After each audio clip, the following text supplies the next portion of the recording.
مولانا ضیاء اللہ صاحب نے اپنی کتاب میں لکھا، مجھے وہاڑی کے ایک گاؤں سے محبت برا خط موصول ہوا کہ مولانا صاحب ہمارے گاؤں میں آج تک سیرت النبی پر کوئی بیان نہیں ہوا، ہمارا بہت دل کرتا ہے، آپ ہمیں وقت عنایت فرمائیں اور ہم تیاری کر لیں گے۔ میں نے محبت برے جذبات دیکھ کر جملہ لکھ دیا کہ فلاں تاریخ کو میں حاضر ہو جاؤں گا۔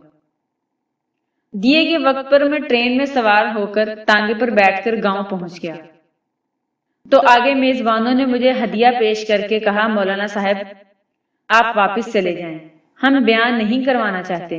وجہ پوچھی تو بتایا کہ ہمارے گاؤں میں 90% قادیانی ہیں اور وہ ہمیں دھمکیاں دیتے ہیں کہ نہ تو تمہاری عزتیں، نہ مال، نہ گھر بار محفوظ رہیں گے اگر سیرت النبی پر بیان کرواؤ گے تو۔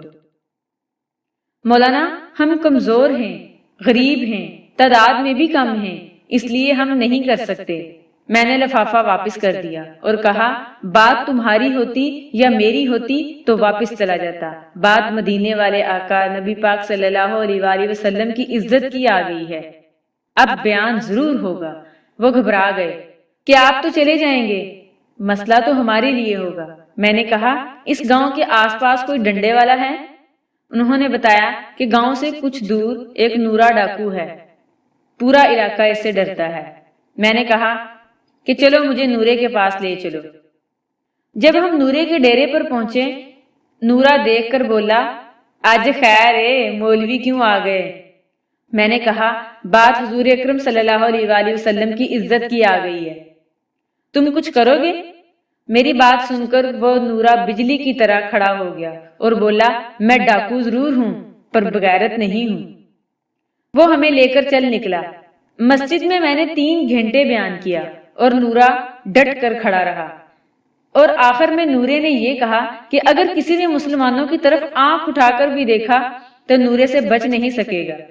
میں واپس آ گیا اور کچھ ماہ بعد میرے گھر ایک آدمی آیا، سر پر ٹوپی، چہرے پر داڑھی اور زبان پر درود پاک۔